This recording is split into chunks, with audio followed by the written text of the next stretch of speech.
Welcome to the Virginia Carolina Deer Tracts podcast. I'm Mike Davis. And I'm Shawn Mills. And we're here to talk about everything real estate and the great outdoors in both Virginia and North Carolina. Thanks for tuning in. All right, man, welcome back to another episode of Virginia Carolina Deer Tracts. Man, glad to be here with you, Shawn. Glad you're here, buddy. Man, join us. We're doing it a little different today. If you notice, we're at a different location. Shawn has been working hard to put this little corner together of his man cave. So, man, we just had to come out here and try it out, man. And, man, it's awesome, man. I got to say, good job. I appreciate it. It's my little corner, but 5 kids running around the house, you got to have a getaway. And, well, yeah, that's my getaway. No doubt. And to top it off, there's something special about what we're doing here, time-wise, isn't it? Yes, sir. 1 year. 1 year. Cheers to you, brother. I tell you, man, I came up to Mike one day and said, hey, I think we should do a podcast. And after that, Mike completely ran with it. Next thing you know, he's over here doing editing on volume, spending hours and hours and hours trying to get my voice up to where he could actually hear me. And going through a little process here, but I think we finally got where it's as simplified as I guess we can get it for right now. Hey, you know what? It's been a good time. Yeah. I've learned a lot. I've enjoyed doing it, and certainly look forward to doing it again for another year. Yep. And this all started 3 years ago. If you think about it, is it 2 years ago? Two. 2 years ago. Yeah. 2 years ago, a lot of people know how this started. I'm going to give a brief. Oh, we're going to do the origin story. Why not? Why not? All right, do this it. origin. This is where we're from. This is it. how we met. My broker, Bill Baker, gave me a call and said, hey, I was going to Kansas City, Missouri for, it was United Power. Yeah. Learning process where we learn more about hunting land, how to market your properties and all that good stuff. He calls me up and says, you got a guy that's going to meet you at the airport. What flight are you on? He wants to catch a ride on the same flight. And I'm like, all right, who's this guy? I said, Mike Davis. Never heard of him. All right. Yeah, me neither. He said, so we literally hadn't even heard this guy's voice. Text message him. All right, this is what flight I'm on. All right, cool. So we catch a flight, had a layover in Austin, Texas, which, by the way, if you ever if you have a layover to go to, Austin, Texas is a happening airport. We go there on a Monday morning. It's like 9 o'clock, maybe 9:30. Yeah, live music everywhere. There was like at least three on a Monday morning. 3 or 4 spots where it was like live music going on Monday morning. Awesome. So, Shawn and I, we didn't really know each other. We're just kind of feeling things out at that point. You never know what people's political sway is, what their background is, all that kind of stuff. But I'm pretty sure it was you that finally broke the ice as we walked past one of the airport bars, and you're like, well, if you wanted to have a drink, I wouldn't be opposed to it, or something along those lines. We are out of town, though. Yeah, trying to break the ice a little bit. It's a little. And me being the great guy that I am, I'm not going to let him drink alone. No. So we got a drink at 9:30 in the morning on Monday in Austin, Texas airport, and a great friendship was born. Yes. Hey, another cheers. Another cheers. Yeah. And actually, we're going back to Austin here in a couple months. Yep. For war ceremony. The conference. Yeah. The United Country Conference. So look forward to that. So awesome times. So yep. As far as this episode right here, we're going to start off on is Mike has had, when I say a fantastic year, here in actually we're in North Carolina, I'm sorry. You drive 30 minutes north into the great state of Virginia, you're allowed to kill 3 bucks with your license.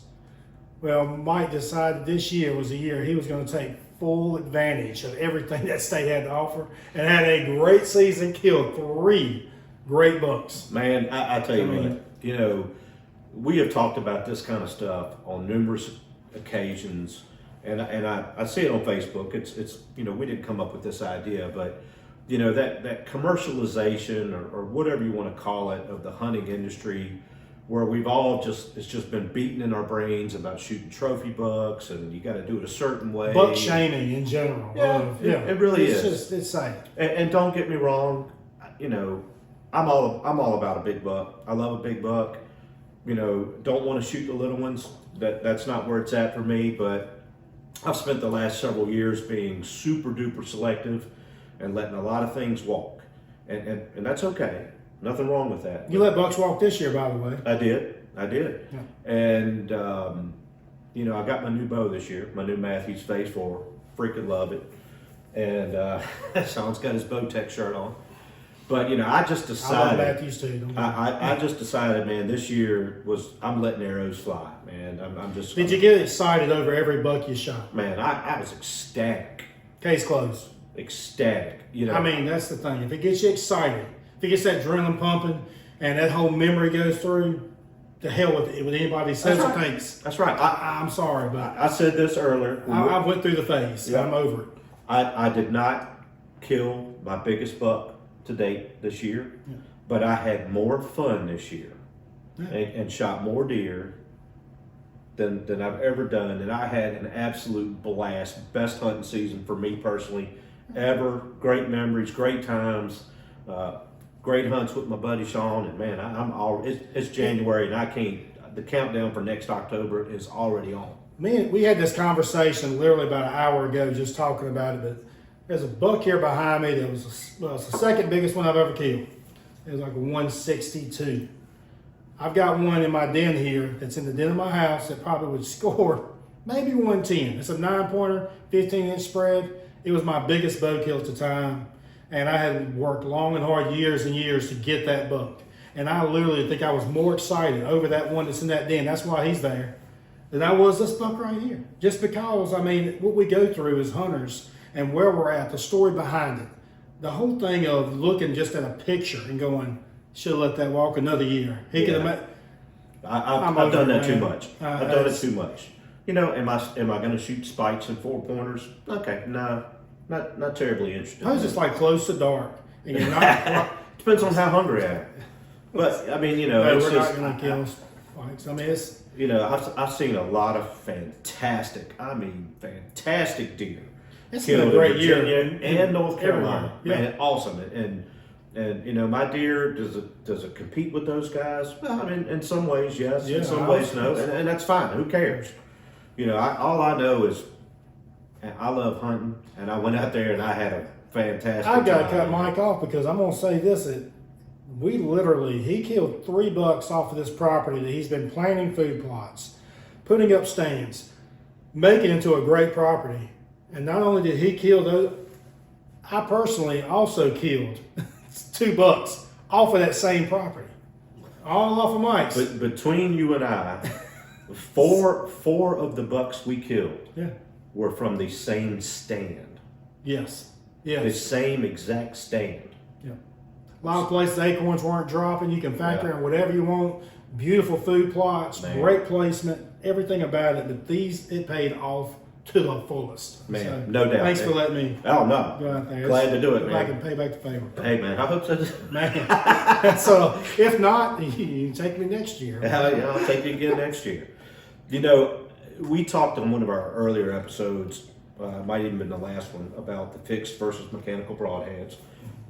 And we talked about the first buck that I shot in the year, that it was a mechanical and did not recover it. And again, not blaming the broadhead, but we decided to make a switch, and we switched to those Exodus Q80s. So man, the first buck that came out, it was after you'd killed your buck from that stand. I was hunting in the morning. That buck came out, and man, he was probably about 100 yards away by himself, just meandering, first light.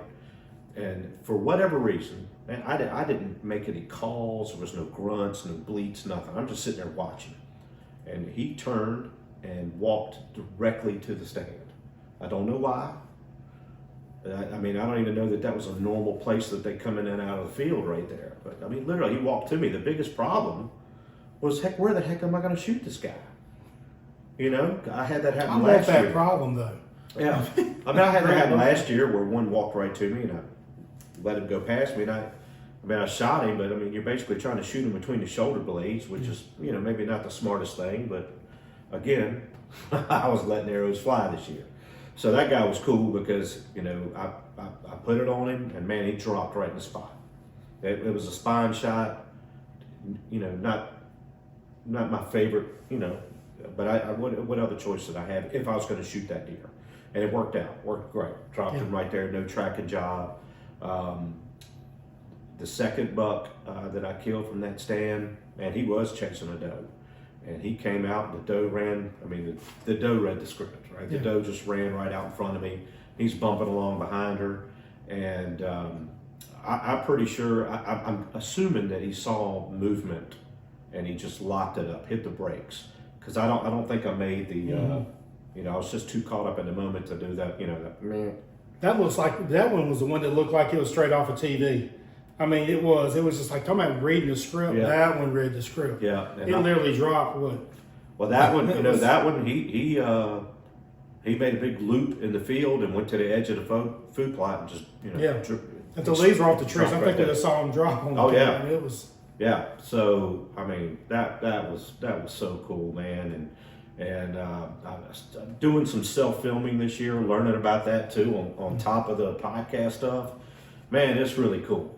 It's a lot of work. It's really cool. Like, you know, I started using a GoPro, which mounted it right on the bow. So wherever the bow is pointing, the camera's pointing. So that was good. You know, using the lighted knocks, man, they're a game changer. You know, to be able to track the shot when you go back and watch it. You know, GoPro's got some limitations. If you're not aware out there, you know, you don't have a whole lot of zooming capabilities. They don't work great in low light, so you know, first morning light or late in the day, not great. If your buck or doe is 30 or 40 yards out, it's going to be really hard to pick up any details. So, you know, if you're thinking about doing that, I'd recommend, you know, looking into your cameras a little bit and what they can, you know, what they do, what they're good at, what they're not good at. But anyway, for these purposes, for bow hunting, they worked great, exactly like I wanted them to. And we also have on our YouTube channel, I've got some videos posted of some of the ones that I did get filmed. You know, and they're not long clips, they're like a minute and a half, quick summary, you know, shows the shot. There's one of a doe. You know, I've even got a video of a buck I shot that did not recover, but I'm pretty sure I got him on camera later, so I think he lived. But overall, man, just, you know. Yeah, it's been. I just don't even know how to put it into words, and I've had a couple months to work on it. I just don't know how to put it into words. You know, I've been doing this, you know, a long time, and it was just the greatest year I've ever had, man. And, you know, I've kind of set the stage for next year, so hopefully it won't be a huge letdown next year. But I'm excited about next year. Matter of fact, that being said, I just want to do a shout out here. I'm kind of setting Mike up a little bit here. Mike's father-in-law is a faithful listener to this podcast.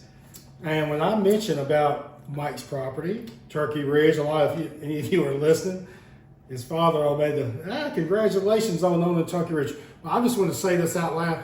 If you were to let me hunt your land like that, I would give you a shout out every single episode of this. So I'm sorry about your son-in-law and his shortcomings on not giving you a shout out for his farm. I'm not trying to move in on it or nothing, but you know, I'm just saying. I think he was okay with being anonymous. I don't think he was okay with you always implying it was my property.